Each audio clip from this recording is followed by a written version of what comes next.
What you just discussed about concerns about stormwater, the reason why we require a land development plan with a conditional use plan is to make sure that if they're doing a certain activity on the site, that they have the site developed in a manner that can support that activity in terms of stormwater and the other requirements of the ordinance. That's actually, we're requiring them to file those applications.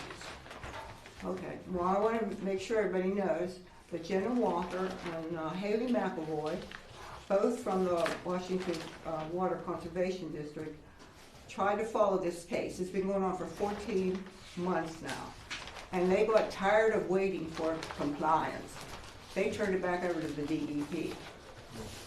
So, at what point, I don't know exactly when they did that. Sometime, I think, in February.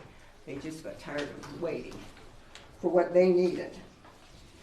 Wanted to make sure you know that. And they've been to that site 5 times. First 4 times, 4 violations. Ma'am, do you have any comments with regard to additional comments with regard to the application? This is not a violation or a DEP proceeding. I thought this was pertinent due to the fact of how long it took to get this storm water drainage system put together for us, and how long you have been making all the residents of Woodland Road tolerate this for him to come into compliance. I do have comments. I do have comments about the air pollution, water pollution, or you don't want to hear anything about that? No, ma'am, please. Okay. If it pertains to this. The environment is one of my biggest things. The piece of land doesn't hurt. So it's even more concerning than most. When he had all the vehicles parked everywhere, you have to be concerned about all the leakage of gasoline and oil into the land and then it's seeping into the water. The pollution of the air. We have proof of that. Well, we smell diesel and... Well, what we're smelling and what we have proof of right now is 2 different things, is what I'm trying to... Well, unless you're smelling it, and we were, diesel and things, yes. Well, I can set a gas can out, you can smell it, but it doesn't mean it's in the environment. Well, on the 20th of this month... We have do we do a land test on her to find out if it is? I didn't do anything, I'm just telling you. Okay. That this is common sense, but, okay. Yeah, the valuation of our properties. One of the things that I mentioned, what I wanted to mention too, on that, when Mr. Andreas commented on his application for this, he said that he has made improvements with the erection of the building that he put up. Personally, that building I don't feel any improvement. It's so tall, it blocks views. It just sticks out like a sore thumb. He dug so far down into the earth that you would think you wouldn't see it all, but it's huge. I don't like that, and it's...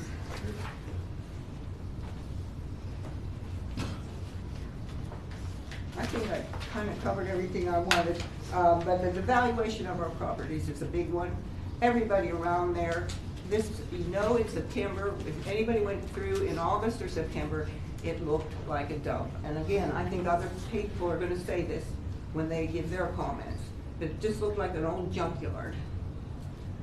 The traffic patterns, and you heard this before from people, and that's why at that meeting where you did put the cease and desist order on him, that people were getting run off the road by those trucks. So they were not stored at that Ryan home place.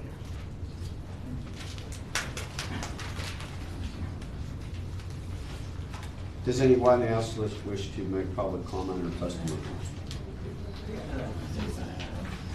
And if we might, for efficiency's sake, if there's matters that have been covered, and not trying to muzzle anybody, if you could kind of in summary, I agree with that, comment, I agree with that. If you have anything new, and we'd appreciate it. I just have a question with this runoff. Please state your name for the record. My name is Gay Ann Hirsch. I live at 33 Casey Road. And spell your last name, please. H-U-R-S-H. And your address, please. 33 Casey. Thank you. The runoff, and we've had some real gully washers over the last few, I don't understand, do I? over the last 2 years. So what recourse do you all have, or these people, if his pond and whatever fails? Because my neighbor cut down a whole gazillion trees across the road from me, and myself and my neighbor get flooded routinely when there's a gully wash. Well, Keith responded to Yeah. it. Township engineer make a Yeah, comment. so one of the things that we will do in the land development to enforce that he installs this properly is that we will make him bond, the township will make him bond and put the money up in escrow, which we will inspect to ensure that he is constructing it appropriately. The second case on that too is part of the MPDS permit. As the applicant, he is required to close out that permit, which is called the notice of termination, and he has to supply the conservation district with as-built, and his engineer will need to sign off and certify that it has been constructed in accordance with the plans and that he has inspected critical stages of that construction. So there is a twofold system on ensuring that it is being built in accordance with the plans. But that doesn't really answer my question, because if it fails and it goes downstream and everybody below gets screwed, I mean, you're you're building just it. screwed, is what the answer is? No, you're building in accordance with engineer standard practices. And I mean, these ponds, That was- yeah, I mean, that's part of, you have certain requirements that you have to meet. As far as 3-to-1 outside slopes, you have to have emergency spillway to convey, if a orifice was to get clogged, it would be conveyed over a emergency spillway. There's anti-slip collars in the piping down below it, and that's some of the things that we are currently reviewing with them. This is a standard practice. This is what the DEP requires. They require certain storm events that you do treat, and they are oversized in most cases when they are done in accordance with DEP standards. And let me add, in addition to the developer agreement and bonding, we also require, and it will be a condition of land development approval, that the person, the property owner that has a detention facility, we will have them execute and record in the recorder's office an O&M, an operation and maintenance agreement. Who does that? We require the developer, I mean, just who like, actually- with that, I write them. I have a form agreement that we use, whether it's Cherry Valley Estates or whatever the case may be. When you build a detention facility, you have to go through this whole process per our stormwater management ordinance. By the way, I think Keith can confirm that our stormwater management ordinance meets the most recent requirements of Act 167, which is the most modern version of the most stringent stormwater regulations that we are allowed under our ordinance right now. Well, then I need a retention pond at the top of my driveway. We can't, and again, they're not responsible, no developer is responsible for God's water, the pre-existing conditions, et cetera. There's 2 year, and we know, they say 2 year, 10 year, 100-year storms, that's, again, I know we're getting more rain than we used to. They are not they're responsible to have under, I think, a 2-year storm condition that they meet or have less, they actually show that they're holding more than they would if it was not, Does the township inspect this on a yearly basis? our township engineer does periodic inspections on those, yes, under those recorded agreements. Our engineers will do periodic inspections. We have what they call MS4 requirements. We're exempt in our community, but they do still have oversight requirements that are delegated to our township engineer on any stormwater facilities that are under our control. Thank you. Ma'am? Kathleen Shield, 49 Woodland Road, SHIEL. I sit directly across the street from the proposed development. Well, it's already developed. I think, Tom, I have more of a question for you. Why were we never notified as residents and taxpayers? Where was our representation in the very beginning of this process, which at a different meeting, I did reiterate that, I had a building permit when I built my home. Prior to building my home, it was publicly put on a tree in a window. I built an addition. Again, proper display, proper documentation. Why are we a year and almost a half down the road? Where is Woodland Road's representation or input from this from the beginning? And again, actually, the reason we got here was because there was a violation, there was a permit issued. That's an Again, excuse. Where in the heck, we've got all these opinions on the board. We were never notified this stuff was happening. You wake up one morning and there was a concrete truck, and there was lots of innuendo. And I believe at the time, and whether it was issued in error or not, which is partially why it was stopped and the NOVs were issued in error, okay? But there In was, error. in the In prior, detriment to my if I property. can't supposed to speak at one time. The prior zoning officer did issue a permit for the building, and that was and the building was, I believe. I blame the whole part of this, really not on Mr. Andreas. I blame it on you folks up here for not paying attention and telling us what was going on so that we could have Okay. input. My home value, I have appreciation for business. But, I believe, I'm not positive, I pay some substantial taxes on that road. Yes, we do. Yes, we do. I think that I pay, other than maybe two other persons, I pay well over $5,000 a year to live here. And again, my husband and I both in agreement that Gary may have went through the back door to do this. That doesn't show a whole lot of character to me. But where in the hell was my representation at? We vote you people in, and not one person. Like I said, I woke up, there was a bulldozer. I woke up, there was a building for a year. Now, when I go to Washington County and I say, I built my home, I've been here for 40-something years. I'm devalued. I can't imagine one of you folks. It's a business, yes. Don't mean to devalue that, but you're devaluing when somebody stands on my front porch and looks down there and sees what they see. I don't know that any one of you would want to look at it. Gary, you lived there. I don't think that would have been there if you were there. I got to tell you. Yeah, I agree.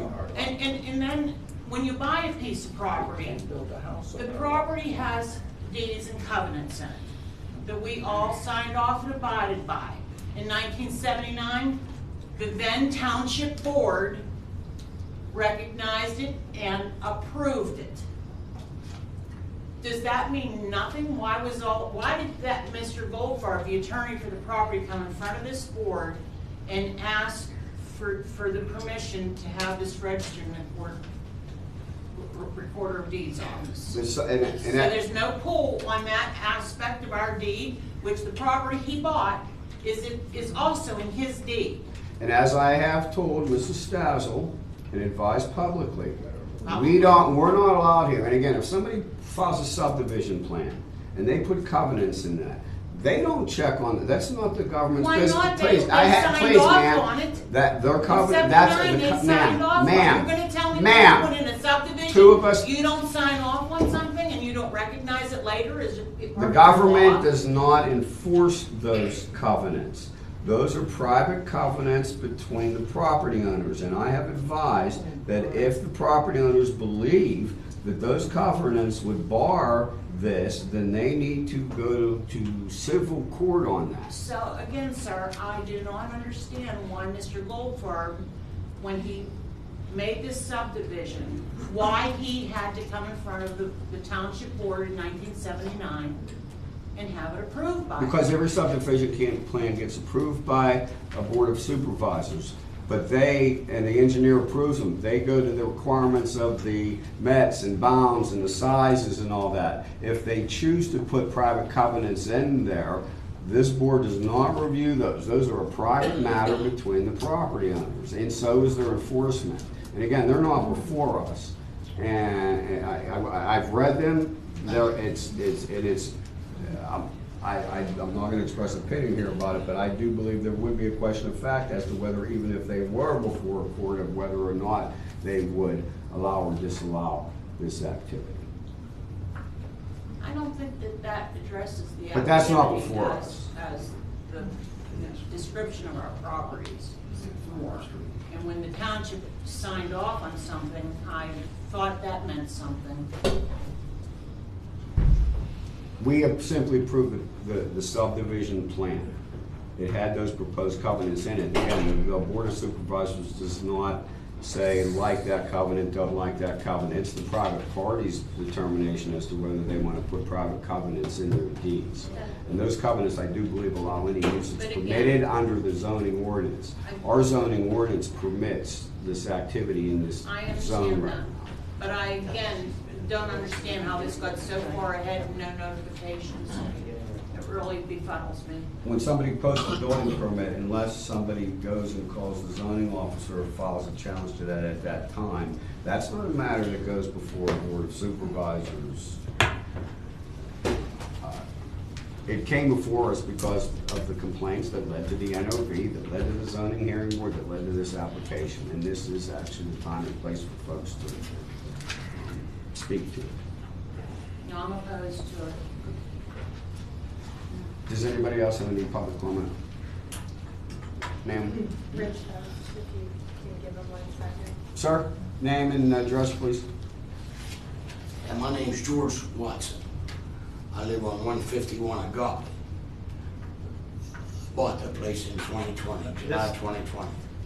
This is Hold on, sir. This is another, I'm sorry. If That's you have, for a public meeting. Yeah, I think you want to make a comment. This is not our public meeting. We're having a hearing on a particular application. But we will certainly hear you at the beginning. I know we're running over time. later. Yeah, we'll catch you at the other meeting. I apologize. Does He it- asked me. Does anybody else, ma'am, do you have a comment regarding the application? My name's Catherine Ogenauer. I'm on the planning board. I'm not here representing the planning board. I'm here representing my neighbors in the township. There was an error made, I guess, but I think this man is deceitful. I think he knew what he wanted, and he came and he asked for a pole barn. And we have to be careful now in the future, very careful, because we don't want another incident like this where it causes a lot of grief in the township. Maybe we should put something on. If someone is deceitful, then they pay double taxes on that property. And I they- appreciate that. I can assure you, and Mr. Ivory is here, we have taken steps to make sure that there's no, a ready aim fire or erroneous, and there's human error. I'm not infallible. Zoning officers, Harold, with the exception of Harold, there may be zoning officers out there who have made mistakes. It is very good. And we do the best we can, and we have tried to take steps to make sure that Is he something like putting this a doesn't happen in the residential- future. Does he have plans to put a residential house there? No, ma'am, he has, as he did in front of the planning commission, opted to try to become lawful by applying for this use, the condition. So we are no longer a residential street, sir? You are located in an A1 zoning district. It allows residences. It also allows numerous other activities, farm activities, other sorts of activities. Among the activities that our zoning ordinance has allowed since, I believe, 2017, is a contractor's yard. Subject to conditions, and reasonable conditions, and going through this process. Sorry. Philip Bacon. Wait 1 Well, minute. What was your name, ma'am? Tony, Toni, last name Sears, Sears, 31 Woodland Road. Thank you. Anybody have comments regarding the Andri's conditional use application? Sir? Yeah, my name's Rich Seraphin, 59 Woodland Road. But it comes down to, in my opinion, you people made a mistake. And you already told us you did. You let him put a building on it before there's a residence, which is fine, according to you people. No, it wasn't fine. It was an error in a notice. Okay, but listen, it's still, the building's up. He is running a business out of there. There are employees that park their vehicle there. His triaxles, his low boys, his equipment is in and out. He may say his equipment is gone for a month or summer when he's doing a job. That's not the case. Drive up there and see what's in the yard. See what's behind the building and see what's in the yard.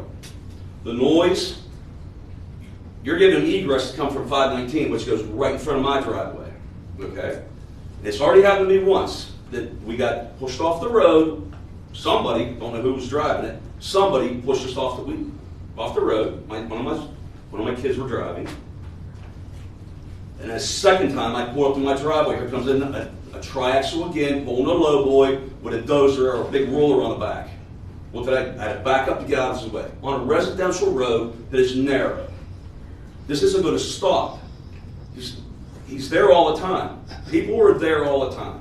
If it's supposed to be a residential road, you're giving you're setting a precedence for other people to come into this township to do the same thing.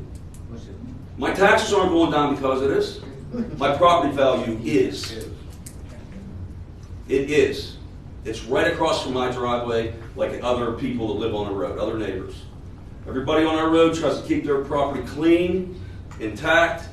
We got a mess that somebody let happen. If we would have knew this, which nobody knew, okay, he's going to put a contractor yard in. When this first began, well, this would probably not even be going on right now. Yes. But because someone made a mistake. Now, the people on that road, we're the ones getting charged for it in the sense of our property value going down. I said the last meeting, if I put a for sale sign at the end of my driveway for somebody to, if I want to sell my home, they're going to drive past this mess and drive right on past my driveway. So none of you guys live there. We do, and we pay the taxes, and you guys are letting this happen. If he has a building for private stores, more power to him. It's a nice building. More power to the guy. He's running a business, and he's creating a mess. Now you're telling us that there's going to be another pond ahead of the pond that's already there for this water retention. No, the pond is the pond it is. That's what you're saying. Well, that's not on his property. Yeah. No. No, I mean, Once he it's goes in, he's got to put a stormwater retention pond on his property. On Gary's property. Yes, that's Correct. So what's going to happen to the fish and whatever else is in that pond down there? If you're going to put another retention pond to stop the water from flowing into the pond that's already there. No, that's Plus the fence, this barbed wire, bull crap, come on. We live there. You guys don't, we do. My taxes aren't going down, my property value is. And I'm not the only one on the road that feels that way. What can you do now? It shouldn't have been done to begin with. And that's it. I don't know, there might be something about May I land speak? Ma'am, yes, May please. I speak to Please. a neighbor who's elderly? My next door neighbor, 51 Woodland Road, Mrs. Irene Weir, W-E-I-R. She is in her 80s on oxygen support. Recently has had her house up for sale and had proposed buyers. Came back multiple times, and all they do, they drop it as soon as they stand at the top of her driveway. She has a direct line of sight to Gary's property, and they have all walked away.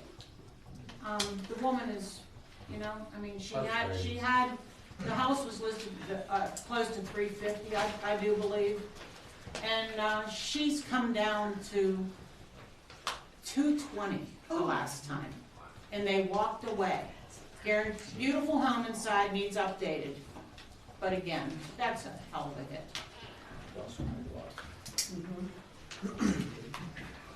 Sir, I think you want to make another public comment. I just maybe had missed all that, so there is going to be another pond installed that'll be on Mr. Andreas' property? Yes, it's a stormwater retention pond. Okay, so it won't hold, will it hold water at any point or only in the Yes. event of it? Yeah, it holds water and then releases it So would, at a certain rate. will it have an impact on the water that's in my pond? No, it shouldn't. I So- mean, right now, you're getting that direct runoff from the impervious area, and this allows it to release at a slower rate once that rain event has subsided. So has there been any testing as far as the flow rate into and out of my pond to determine that after the fact it doesn't affect it? No, that doesn't, that's not related at all. Well, how's it not related? Because it's on his property, I mean, you can ask the engineer record here. Yeah, I mean, Hold on. Cut! One at a time, please. Your pond is not on the stream, it's damming the stream up. Yours is across the stream, I believe. No, It's on the same side of the stream, okay, but it's not, Stream goes into this pond. but it's not collecting water from the stream. That's not true. Is it? yes, it is. Okay. How? Happened there many times, that's not true. How? How is it, is there a pipe? What is that? Natural flow. Hold on, one person, please. I'm asking this gentleman. No, wait. This is not conversational. It has to be one at a time or I can't get you down. Right. Okay, there's My not gonna question for you is, Wait, Hold on. my fingers aren't moving. Wait, thank you. my question for you is, how is it taking water from the stream and then discharging it back? I don't know the answer to that. Okay, that's what we need to figure out, because what we're talking about with the stormwater pond releases the excess water at a slower rate to the stream, Okay. okay? Coming in through, that stream, if it goes into your pond, is a different matter. Although the runoff is going to be less, once this pond's in place, it's got to be less than it is right now. Correct. So if there is an impact on my pond in which it doesn't hold water, continues to diminish, what am I to do as a property owner? Because it wasn't that way prior. That's what I need to figure out, and I'll get with you when we're done here. Understood. How your pond functions to make sure that it doesn't. Okay.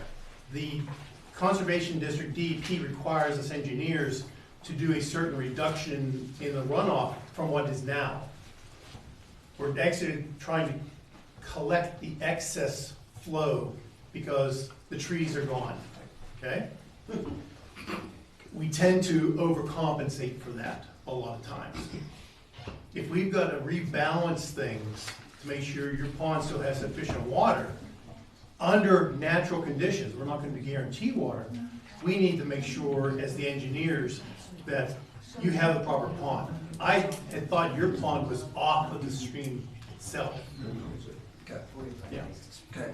And then just, this is strictly opinion on it, but, and I know that opinion on property value is obviously subjective because what one person will buy, one won't, but I really do agree with all the residents here that a contractor's yard, a functioning business is gonna have an adverse effect on all of our properties.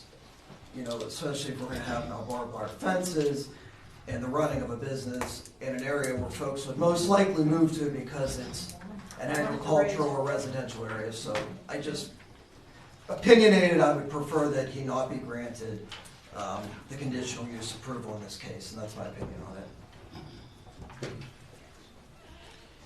Any other public comments here?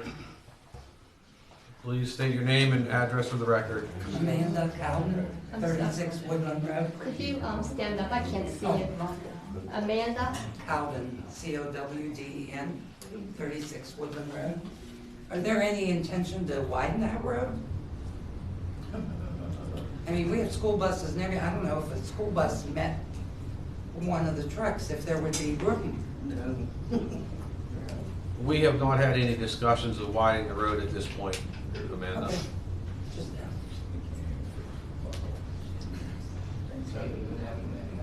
Any other public comments regarding this? Yes. Yes, good evening. Thank you. My name is Corey Young. I represent the Stazzles in this matter, attorney from the law firm of Bassett, Breland and Associates. If we can encapsulate some of the frustrations of the residents on this road, I think it's buying through the fact that this process has been absolutely upside down from the beginning. I think everyone on the board would agree that you're supposed to ask for permission, not forgiveness. The ordinance is the letter of the law, as Councilman McDermott indicated, is what we're here to do. And the letter of the law indicates that you have to ask for permits before you start any of this. And that didn't happen. It was reversed. He did what he wanted. He did what he wanted without the necessary permits of what he needed to do. And then he asked for forgiveness later. While I echo those sentiments of the members of the community in that regard, I disagree with them in another regard. I don't blame the board.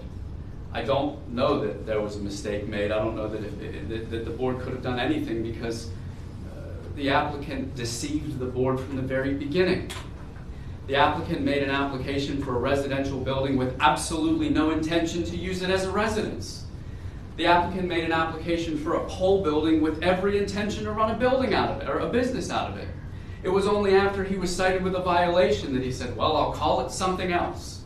He deforested 2.5 acres of property without permits.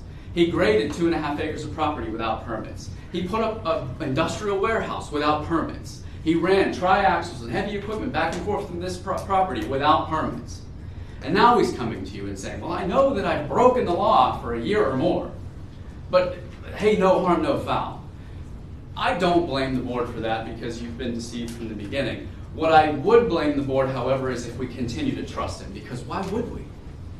Why would we trust him now when he has the history of lying to the board as he has before? He says that the trucks are so heavy, we know that's not true. He says that he has been made applications or applying for an MPDS permit. We know that he's been cited for several violations already. He says that they're not operating a business out of there. His employees aren't coming to and fro. We know that's not true. He says he's not idling heavy equipment on the property. We know that's not true. Why would we continue to trust him when he comes in and makes these representations upon which this application is predicated? I wouldn't. I wouldn't. On the issue of the restrictive covenant, I know that it's not an issue for this board to handle. I mention it only for the fact to say that this hearing is likely moot because we intend to file for injunctive relief before the end of the week based upon the application of a restrictive covenant in everyone's deed. The applicant bought a residential parcel in a planned residential community. And there's a limitation in his deed that says, quote, there shall not be placed, erected, stored, occupied, kept, used, abandoned on any parcel, any dismantled or junk vehicle, equipment, materials, fixtures, parts or appliances, or any partially finished structure, basement alone, or foundation alone. That exists in his deed. He's not allowed to have a contractor's yard. His deed doesn't allow it. So I only say that to say I don't believe that the board is empowered to enforce this, but the Court of Common Pleas of Washington County is. And a judge will likely consider this matter before the end of the month, maybe before the end of the week. I only say that to say that it might be advisable for the board to table this for now, because then while a judge weighs in on the application of that restrictive covenant, because the board's decision would be moot.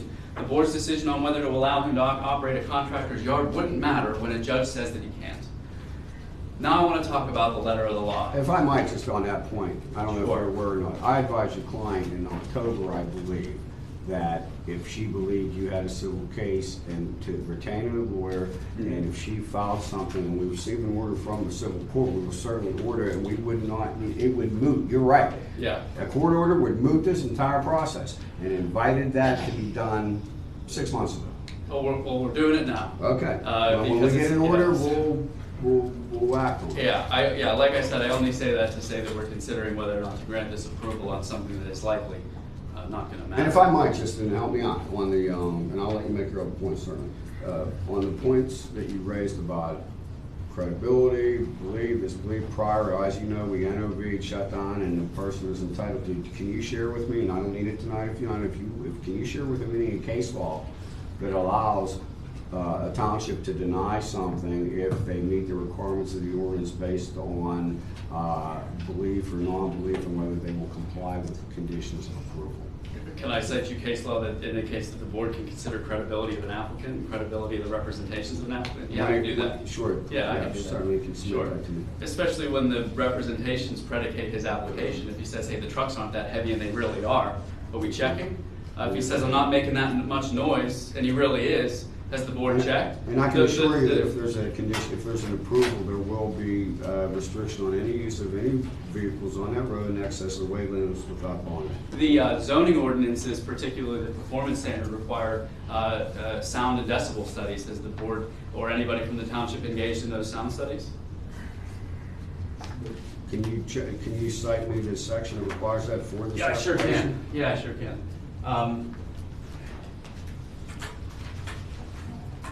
Let's see here.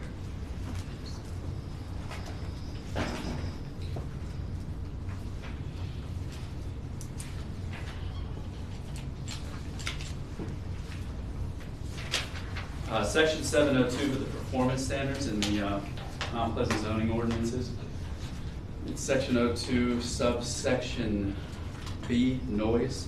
The ambient noise level of any operation other than those exempted shall not exceed the decibel levels prescribed.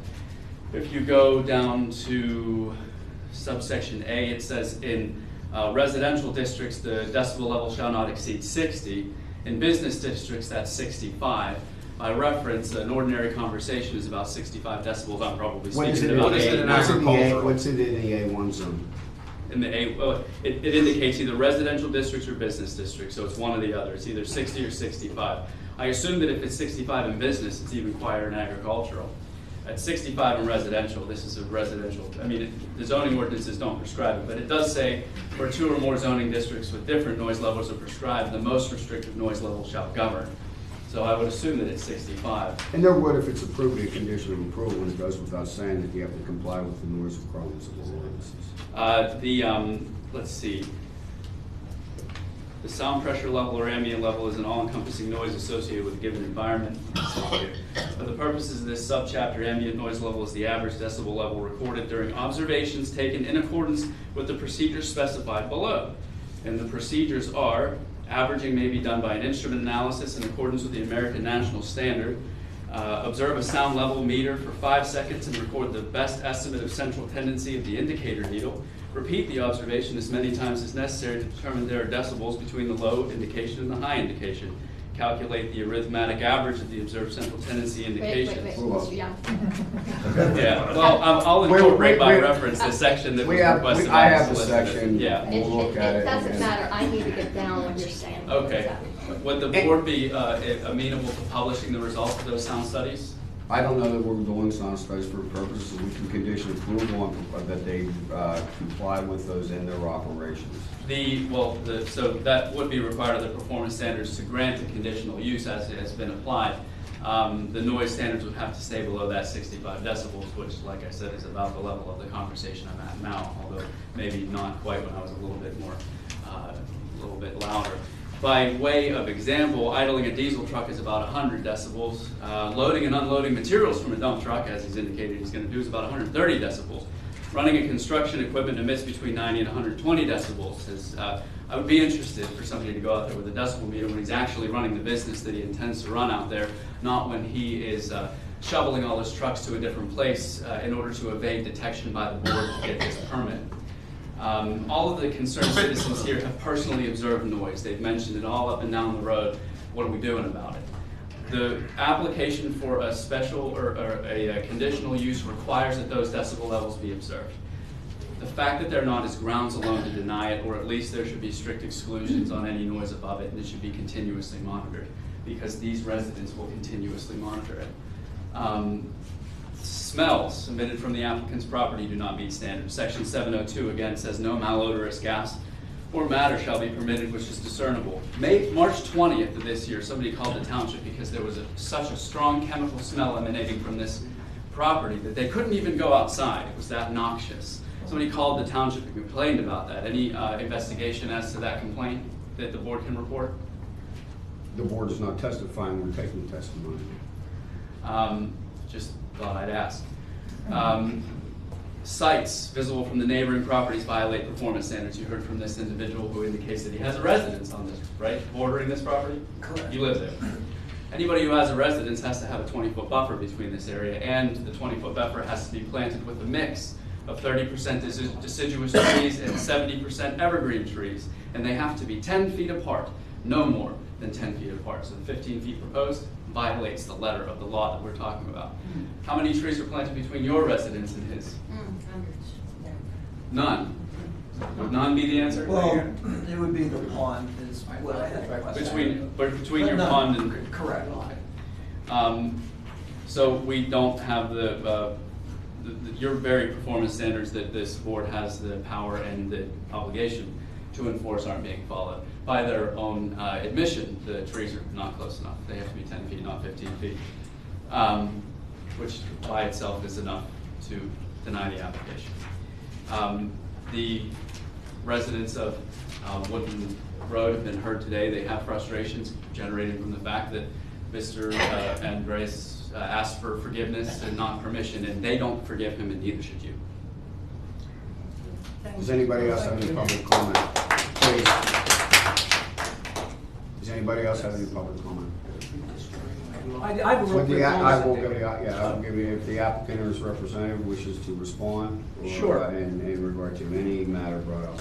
Just with regard to this procedure itself and the allegations that are made against my client here today, just so everyone is fully aware that the Commonwealth Court and the HHI Trucking and Supply Company versus the Borough Council of the Borough of Oakmont, 990A2nd 152 in 2010, made this determination when dealing with conditional use. The law on conditional use is well settled. A conditional use is one that has been legislatively approved for a particular zoning district. So long as the proposed use satisfies the standards for such use set forth in that zoning ordinance. In this case, the A1 is designated a agriculture with a conditional use being a contractor yard. If we satisfy the fact that we show that it's an A1 and it's going to be used for a contracting yard, then the court in that case went on to say, once that burden is satisfied, the applicant is entitled to the conditional use, and the burden shifts to the objectors of that conditional use to prove to a high degree of probability that the aspects of the proposed use will adversely impact the health, safety, and welfare of the community. So, with regard to the question to the board whether a noise study was done, a smell study was done, any studies were done, this is a public hearing. We've satisfied the burden necessary for the conditional use. Now, obviously, the conditions can be applied to that, but it's not the board's duty, nor is it the applicant's duty, once those conditions are met, to prove anything beyond that. It is on the objectors to say, noise studies were done X day, this is the result. Smell studies were done X day, this is the result. That burden shifts to them. To say that the property values decrease, that I can see the building and it's an eyesore, all that is not an issue in this particular hearing of the board. Those are beyond the scope of the reasonable conditions that are applied by the zoning ordinance. That is, again, if this is a civil matter, those are completely different issues. And again, if that is the case, we're going to be there in 10 days, so be it, but that has zero impact on this board's decision.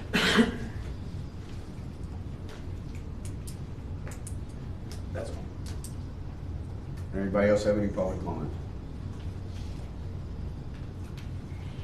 Mr. Chairman, unless the board believes otherwise, it would be appropriate to make a motion to close the public record on this hearing. And in which case we will have 45 days in which to render a decision. There's a motion on the floor. I'll second the motion to close the proceeding. All those in favor signify by saying aye. Aye. The motion carries. Thank you all for your testimony and input tonight. Very much appreciated.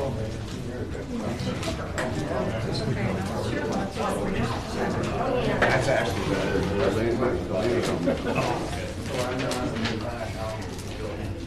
That's actually like that. Oh, yeah.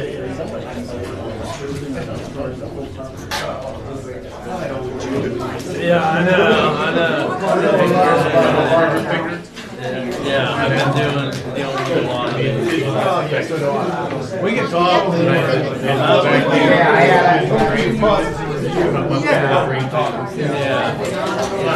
He was better all 3 years. He was better for Snazzles on top and the rest of the guy. I just made the rest. So right now, I'm working a lot of exactly. So they're going to put them on. That's now going to be 2 days will be dry.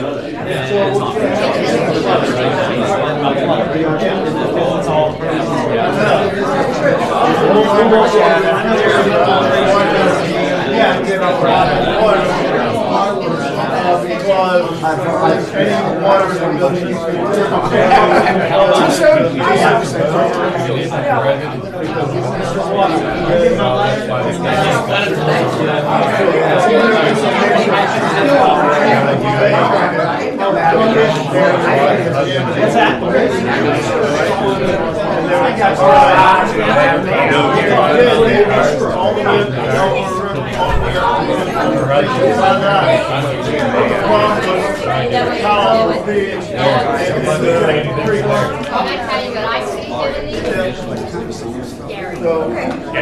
It's happened. Can you tell me what my property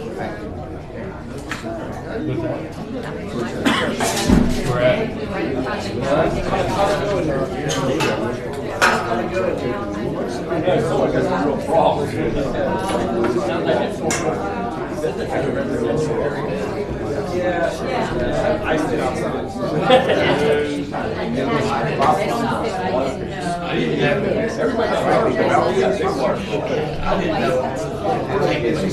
Yeah, I didn't know either. It was interesting. Yeah, I'm on a committee. I'm on all these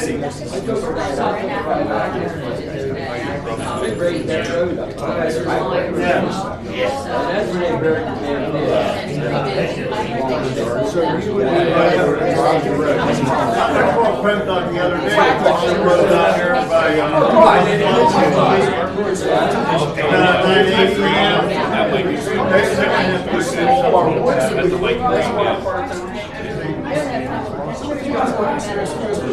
Well, this is the main order we're going through, so that's basically created all the things.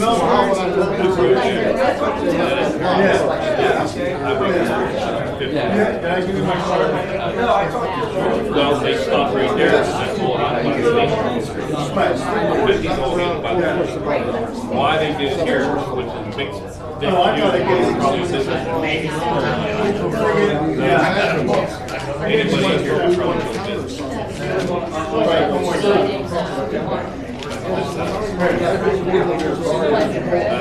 Yeah. You're ready across the street. That's pretty neat. Yeah, I understand that now. I understand that first. Yeah, that can turn into what if we did your office? Yeah, which is fine, it's good. That's the water day wall. But there's a house across from us and we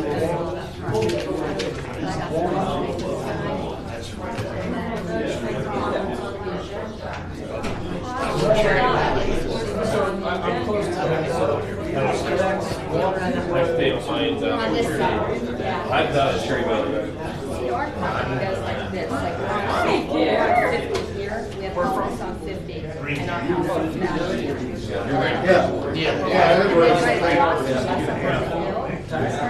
So, this is from, Secretary's office. I have one from Apple Mall, so. I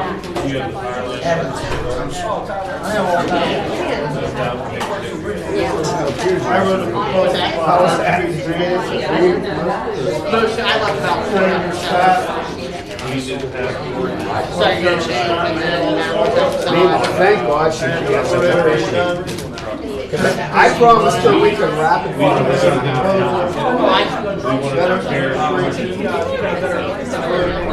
Welfare work program. I designed a whole component. Go up by the house or something for welfare. And the other stuff. And I'm probably all getting and I've been on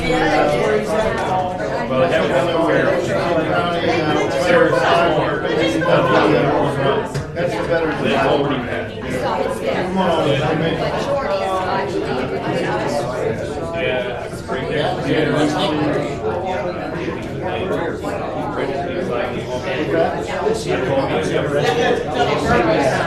Wait till next month. That's what they say. Oh, that'll be, that'll. That's why I'm here. I'm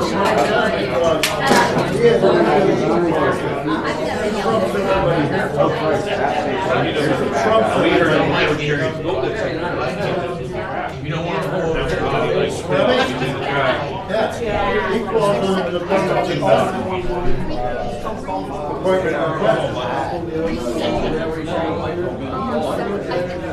yeah.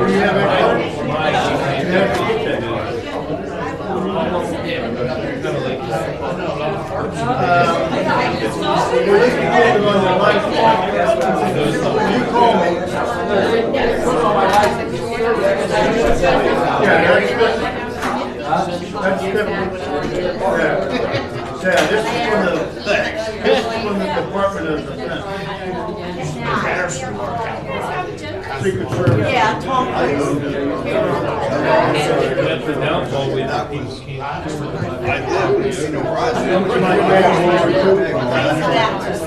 Yeah, so you can never buy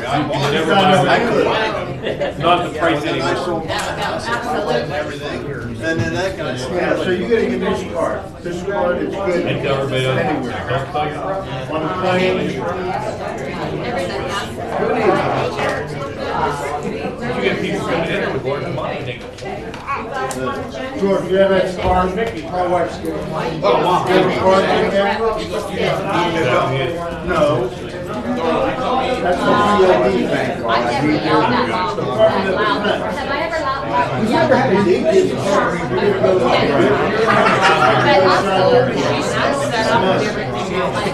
Were you like a school teacher? No, I had 3 boys.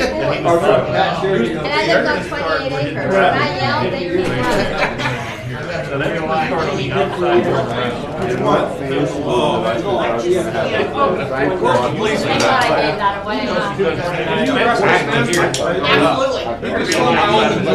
Oh, you have Sometimes we really not. 20 minutes, pretty much.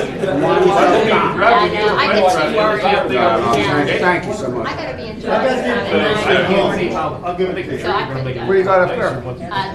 Never go through. They put. I stole my home and joy.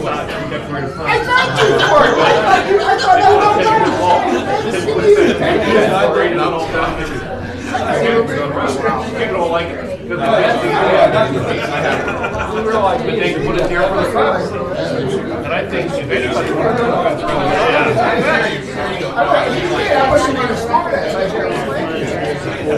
I know you guys don't have much time, but this gentleman, the letter. Let me get rid of this first here. Let me just get rid of this. Yeah, okay, all right, perfect. I know you didn't have much time to read your I was worried I was gonna be late. Is he going to take off? He's off. No, I don't think so. Somewhere on the driver's license, I don't know. Yeah, you have to get on your driver's license. Special market. Do you want that transfer, or do you want me to hold it? Well, you gotta go. Yeah, hold it. To the Okay. driver's license. I think we're okay. Oh, these And I'm are fine. these are the pipelines. If you need it, We gotta kind of set up. and you want it right away, it's gonna take a little while. Oh, yeah. So if you want it, just make sure you give me time, because I have a whole queue of about 15 I have a good feeling that there will be a civil case here and everything will be, so I don't think there's any hurry. Yeah, no worries. This will be something that's. I'm rooting for this guy. I'll tell you what, I have a number of them. I'll just carry on. Call me, I'll give you a number. Now, we're on.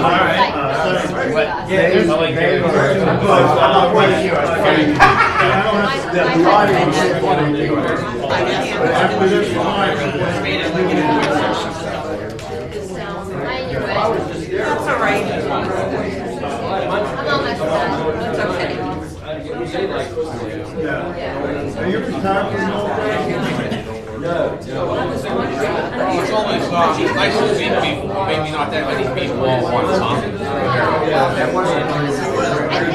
It was actually, sometimes more civil than what I wanted.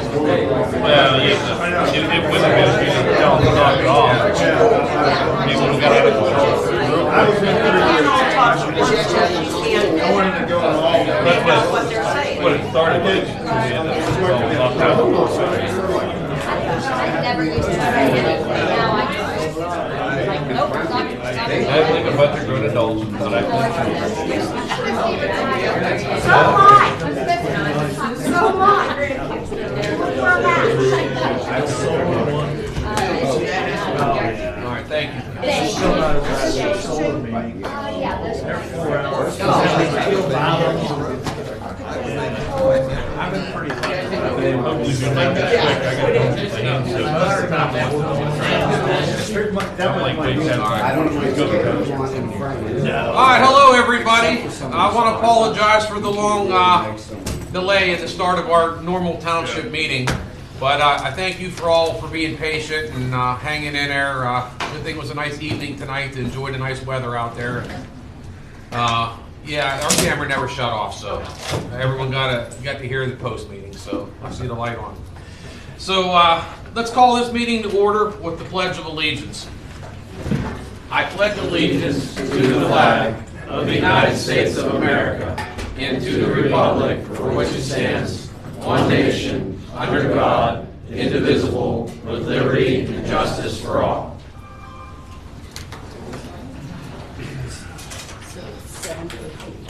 All right, folks, is there any public discussion of the items to be voted on that's on the agenda?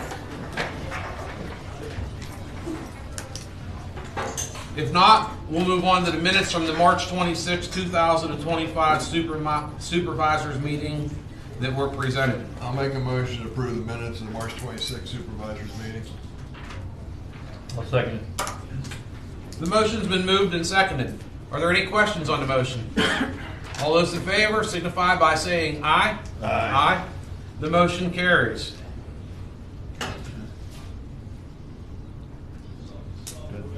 Make a motion to authorize and ratify the payment of bills and payroll for the month of April 2025. Second. The motion's been moved and seconded. Are there any questions on the motion? All those in favor signify by saying aye. Aye. The motion carries. We'll make a motion to approve the departmental reports, financial, road, police, fire, planning commission, animal control, midway sewage, and municipal authority. I'll second the motion to approve the departmental reports as received. All those in favor signify by saying aye. Aye. The motion carries.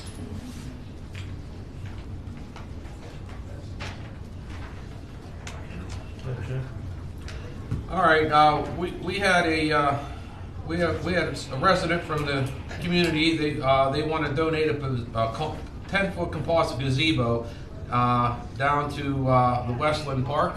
Shade there, front row. Right Yeah, and if you guys would just like to, before we make a motion, if you just want to stand up and say your names and maybe show us what you want to do. Absolutely. That's certainly a kind gesture, and I don't know how anyone could be against wanting to honor someone. Get a bright spot tonight for you. Yeah, we certainly need a little bright spot every once in a while. So go ahead and say your names here for the record and tell us a little bit about what you're wanting to happen in your family's name here. Okay, my name is Chester Petrina. My wife Donna Petrina is with me.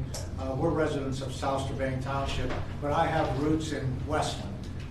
My mother's family settled in Westland, Zapatowski, and you know, there weren't a lot of opportunities for them growing up. And I wanted to donate a gazebo in memory of my mother, and you know, at some point I put a small plaque on it in memory of her. So this is what it would look like. It's from Kaufman's. Beautiful. 18. Very nice. And it's got a 10-year warranty on it. Just as you see it is how it would be delivered. The only thing that the township would have to do is put some gravel down and make sure it's a level spot. Okay, that's it.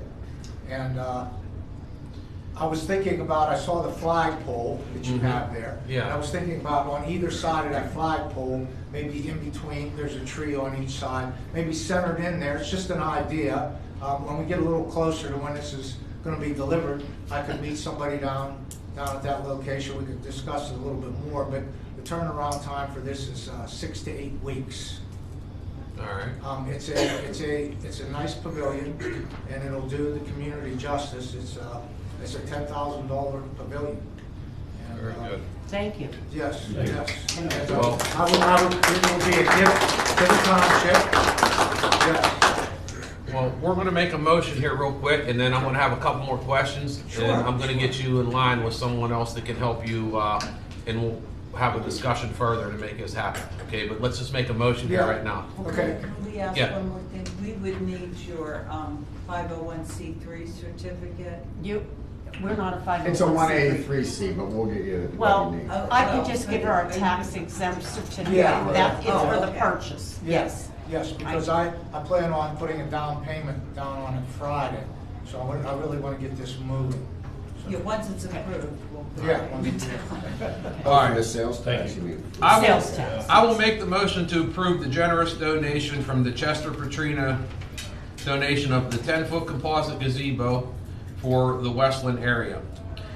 He will purchase the gazebo in memory of his loving mother, Mildred Zabatowski. No, it's Margaret. Or, I'm sorry, I'm Margaret. sorry. I apologize. No, that's all right. Margaret Zabatowski Petrina. I'll second it. The motion's been moved and seconded. Are there any questions on the motion?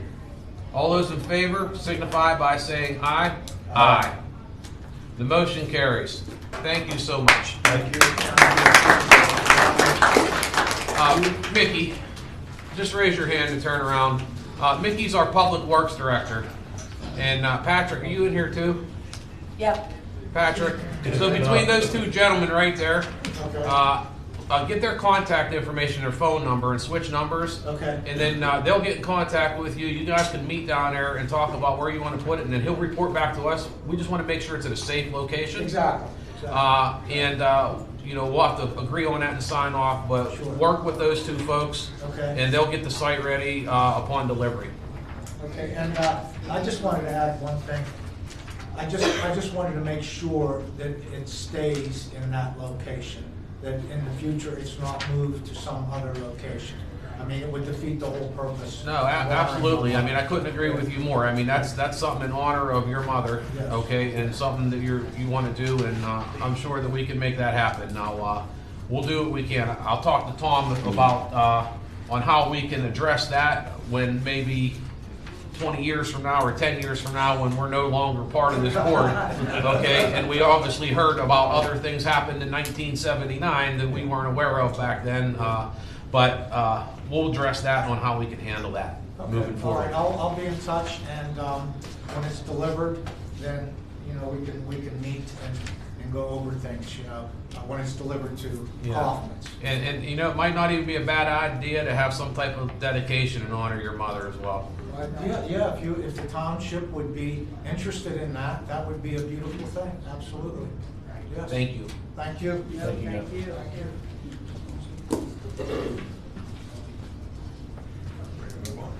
I'll make a motion to authorize advertisement of legal notice of ordinance number 167 for the execution of a Comcast cable TV franchise renewal agreement. And you all have copies. I'll second it. The motion's been moved and seconded. Are there any questions on the motion?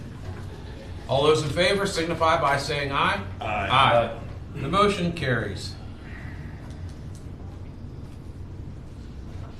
Make a motion to schedule authorized advertisement of legal notices for the public hearing on May 28, 2025 regarding the application of Range Resources dated 4/15/25 seeking conditional use approval for zoning ordinance 20-541 to maintain the tank pad facility on the Yonkers gas well pad located at 94 Baker Road. I'll second that. The motion's been moved and seconded. Are there any questions on the motion? All those in favor signify by saying aye. Aye.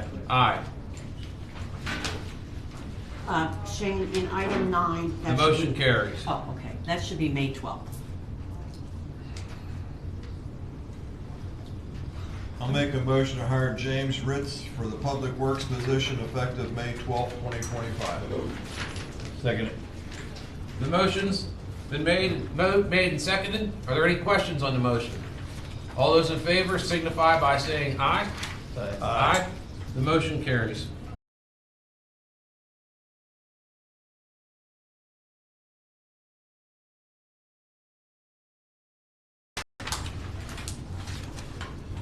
Move on to correspondence. We've received correspondence on March 24th, Act 14 notice from KLH regarding Mount Pleasant Township Municipal Authority and the NPDES permit renewal. On 3/25 and 4/21, we got Act 14 notices from Tetra Tech regarding Shirley to the Imperial Pipeline. On April 2nd, a letter from Mark West for the renewal of state-only operating permit for the Fulton Compressor Station. On April 7th, our letters to Representative Orte and Senator Bartolotta regarding House Bill 308 that would be another unfunded mandate that OSHA rules would be followed to township and first responders. I just want to comment on that. I don't know what their record was that they voted, but I hope they opposed that. What the House wanted to do was pass legislation that would require townships to fall under OSHA standards, and that would honestly cost the taxpayers more money, and it would make township government be less effective. So we all voted to send a letter to the local representatives to oppose House Bill 308. Did we ever find out how they voted? I'm just curious. No, I don't know. I tried looking it up and it wasn't available at the time. If I'm looking at the right thing, it looks like 101 yes, 92 no. That's if I'm looking at the right one. Or April 9th, that's when it was.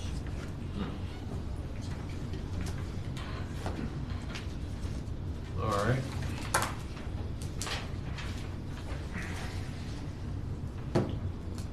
Are there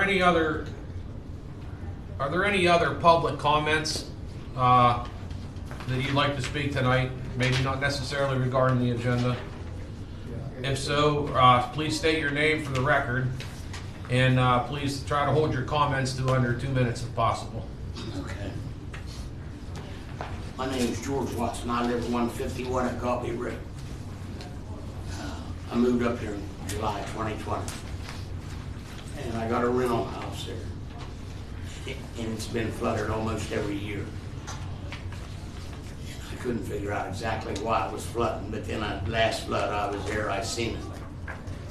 The water comes down off of someone else's property.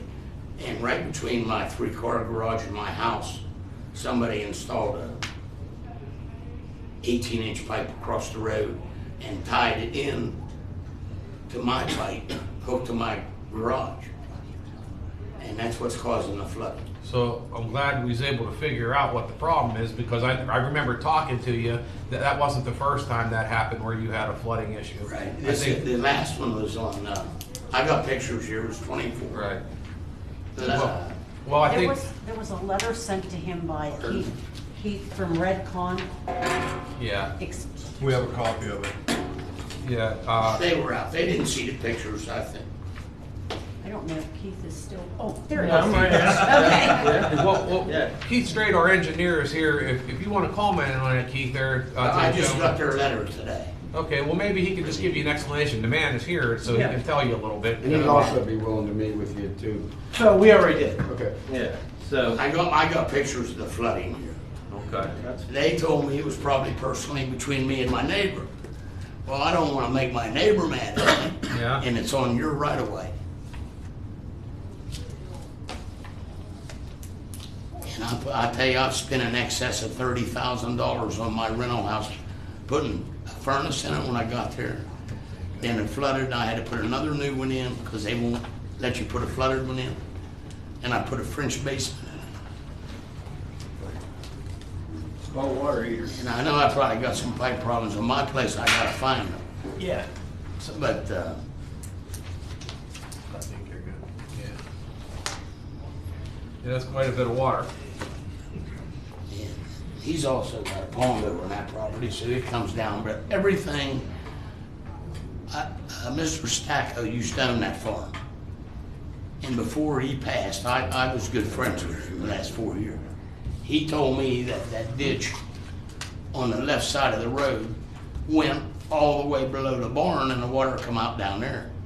Somewhere in the process, somebody put a pipe across that road. I imagine it was when Great Lakes put the roads in, redone the roads, because they also built that road up about probably 18 inches. It used to be flat with my garage. Now my renter, he's got a Corvette, he's got to slide in sideways to get in there, keep from dragging. The road's high too. Well, thank you for those comments, Aaron. I'm gonna let our engineer just address some of your questions here real quick. Okay. Yeah, all right, so, we did meet with, Mr. Maga and I, Director of Public Works, met on, March 12th. We did go out there and look at the site. And I did tell Mr. Watson I'd get him a letter. I was caught up with a few things, but I got my letter out to him, and he did receive it today. So what it is you got a 33-foot right-of-way that the township owns. There's an 18-inch pipe that conveys water from Mr. Solinsky's property across the street, and then it is connected into a downstream private stormwater system. So when that was put in, I have no idea, but the open end of Mr. Shalinsky's property, the upstream end, was open to the atmosphere, no clogs. We looked in there, tried to visually look to see if there was clog, broken or anything. Did not find any of that. However, on the downstream side where his garage is, there was no daylight. You could not see where the township road pipe was going out. So that, I don't know who connected into it, but I found it kind of interesting. If you look on my first exhibit, this is kind of where... Exhibit A? Yeah, Exhibit A. This is his property here. I've kind of highlighted. Mm-hmm. This is the 18-inch pipe here, and this house number 149 is his rental property. I know it doesn't do justice, but it kind of gives you an idea of where we're working. Then I look back at historical imagery in March of 2002 from Google Earth, and it appears that there was a stream that flowed between these two ponds. Oh, you could definitely see it. There's a stream that flows through there. So that 18-inch pipe comes across right here. Again, there's no daylight, so you can't tell. And it appears, if you flip to the next image of May 2023, that whole valley's filled in. So if that storm sewer system that was put in by a private entity does not have the capacity to convey that water through the system, You've got no place to go but run on top. who knows what size it is? Could be an 8-inch, could be a 10-inch. It might not be. It might not have the correct capacity. Who knows if there's clogs? Who knows if there's breaks in the line?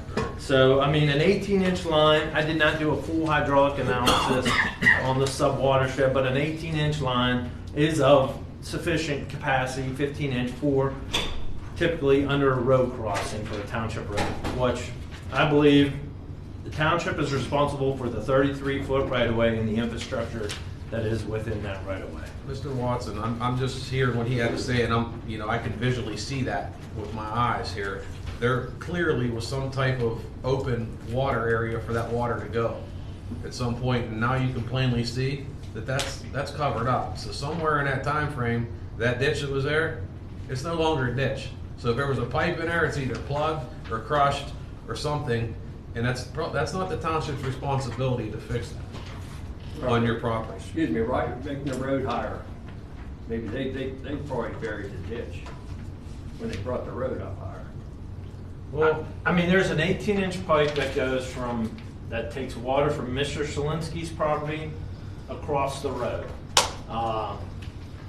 And there's no evidence of where someone tied in piped that storm water from the downstream side. Here's what you sent me. Yes. I can't talk real great. I got cancer. I just had We have the same. 30 days. We have that same paper. You have, This is, well, I answered some of the questions here. If that's all. Well, you know what?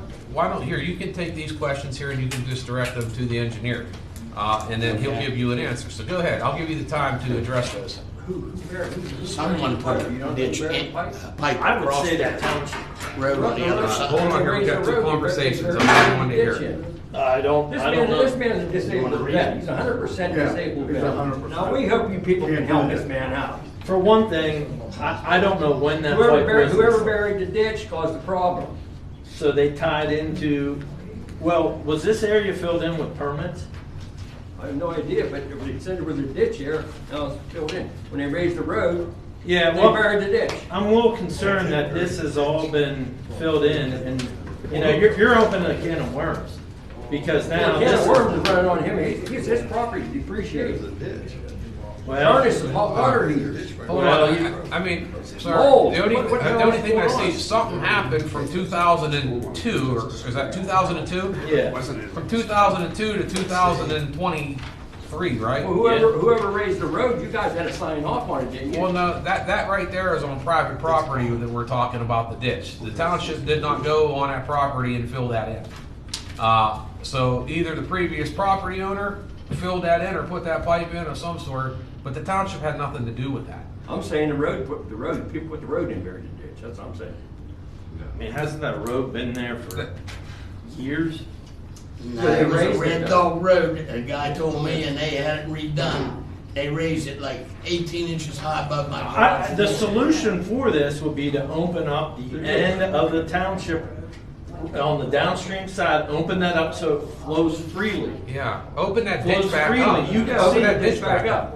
Can you open it up? Well, we cannot go on private property to do that, but maybe we could put an effort out there to see if we could get some volunteer contractors that would like to help some disabled veterans. Maybe that's something that we can help with. Sir, Just I can tell you right now, it's against the law for anyone to tie a pipe into a private owner's pipe.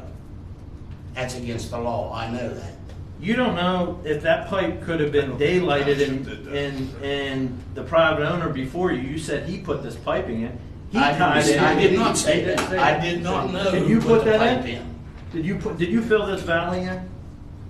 No, I did. Are you the previous owner? No, I'm a good friend of his. We met in radiation. Well, this is a stream that's flowing through here. When you look at this, it's completely filled in. Yeah, that's what I'm saying. The road Well, I'm gang. gonna tell you the road one gang thing. filled Bobby it when they Stack raised the road. But when you have that pipe that here, it should daylight on that end, and it eventually meandered down to the stream area, where now this is all piped. So hydraulically, we don't know if it can handle whatever was put in here can handle the capacity of it. And that's why you get a permit to do a stream enclosure permit, Chapter 105 joint permit for a stream enclosure. Sir, it is common sense that no owner would put a pipe between his garage and his house and run water from another guy's property over. But apparently somebody did. Yeah, Somebody did. It happened. I Not would say not the Great Lakes, We did not. and you guys were Great Lakes. Who done the roads? Great Lakes? And you signed off on it, right? No, we did not. Well, Range told me you signed off on everything. The township did, And whoever did when the they took the road roads over. did the ditch wrong. With the ditch area down, no problem. Because I tried to go through my chain of command and get this straightened out. I think And where Range, the problem Conservation is, District, I think where the problem is, and I think Keith kind of figured it out. The problem is that ditch and runoff area is plugged up or clogged and it can't handle the flow. That's where the problem well, was. sir, right in front of my driveway on the other side, who put that ditch in over there, and they got pipe in it. I can't answer that. I And don't that know. pipe, that pipe runs from there down to that pipe and turns and goes right in between my house and if you garage, and it floods that, it's been flooding that basement for the last 20 years.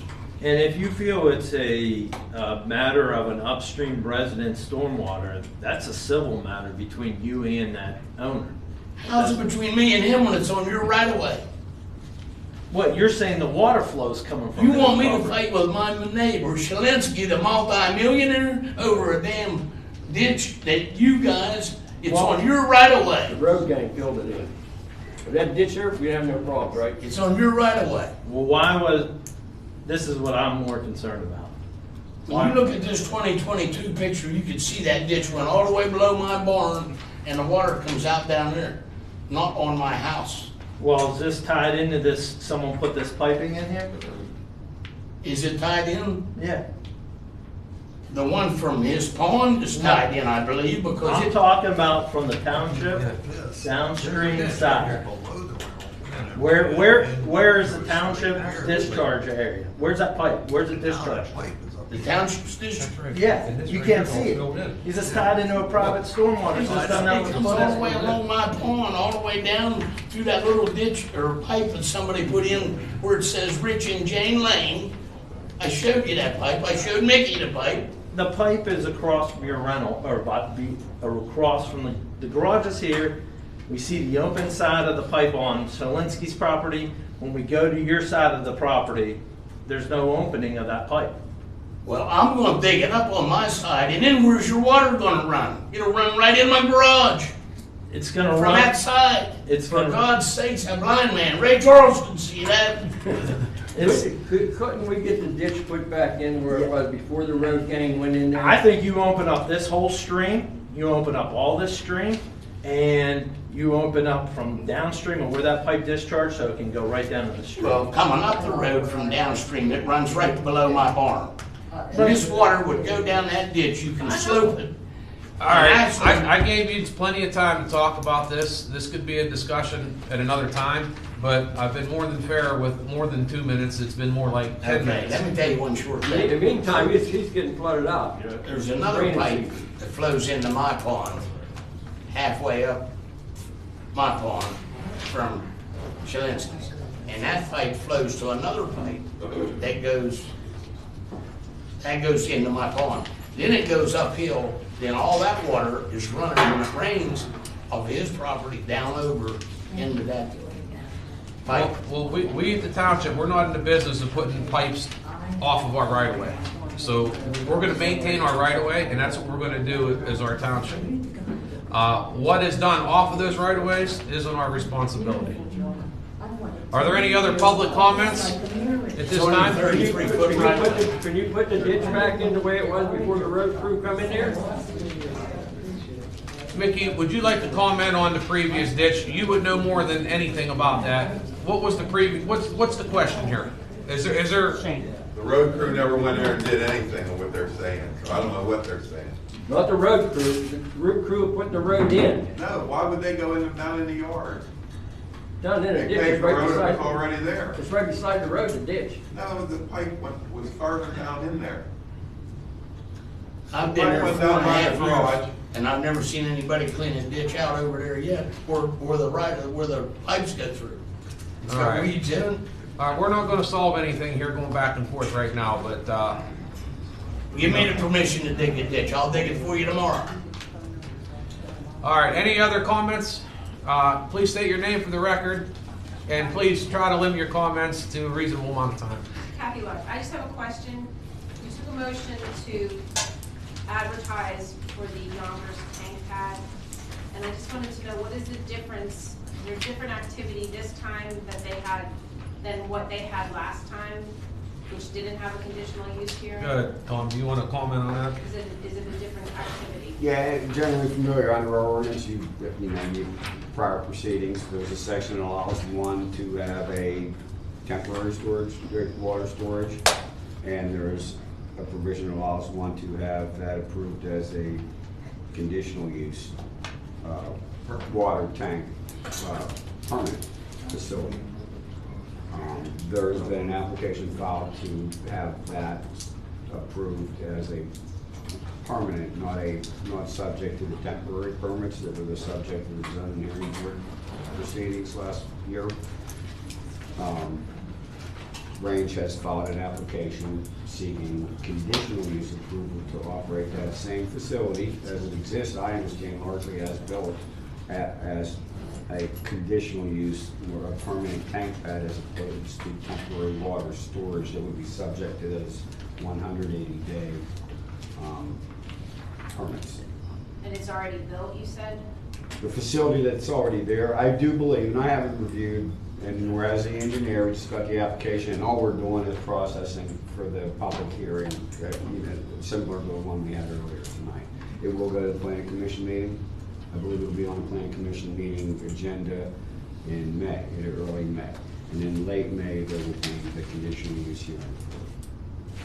But, and don't hold me to this, just generally speaking, I do believe as a cursory drive-by review of the submission that it is not seeking to expand, construct new, different facilities. It's simply seeking conditional use approval to have that facility operate as a permanent tank pad facility under the conditional use approval, as opposed to coming back in serially, getting periodic temporary permits that are subject to that 180-day limit. So, And I think the ordinance has, if you have it on, the online, there's, under the conditional use section, I do believe there's a series of requirements. okay, so the activity would still be the same with bringing, Again, under the category of don't hold me to it, conceptually, I believe that they are seeking to have approved simply as a permanent tank pad, the same facilities that are actually in place. Again, don't hold me. right by the school. Same location, right by the school. On, at 94 at Baker. Okay, thank you. All right, any other public comments? Shane, Oh. before we resign, Well, I need to talk about the executive session that we had prior, right? And after. Yeah, and after. So also, I would just like to let everybody know that we had an executive session prior to the start of our hearing and meeting tonight to talk about personnel matters. And we're going to continue in an executive session, and we're not going to come back afterwards, still regarding personnel matters, that we didn't get everything finished prior because we had to start that meeting. Did I cover everything, Tom? That's good, yeah, thanks. Okay, if there's no other, yeah, go ahead. The legal proceeding also concerned the previous executive session regarding personnel and legal matters. Let the record reflect that. Yeah, thanks. all right. I would just like to take this opportunity to thank everyone. I am retired, so to speak, but I want to take this opportunity to put it on the record to thank the township very much for the retirement party for Pitsy and I. And I wanted to just reiterate one more time, I am an only child, so I have no brothers and sisters, and everyone here is like a family. So now I have more brothers and sisters than you can fit in a house, and I just want to say that we've cried and laughed together through thick and thin, and I just wanted to thank them once again for all the help they've been and for all the support. It made my life a lot easier, so thank you all. Even the residents of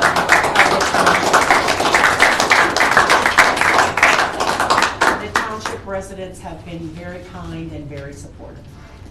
And, at Darla's retirement party, we was there, it said, the township manager can make the supervisors look good, or she can make you look really bad. And I can say that Darla's made us look really good.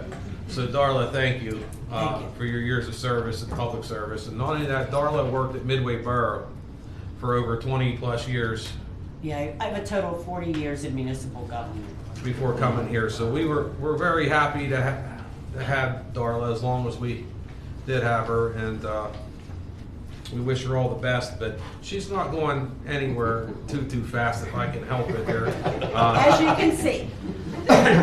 Until we can get squared away, for sure. So thank you once again, Darla, for your service. Thank you. Thank you, Darla. Thank you.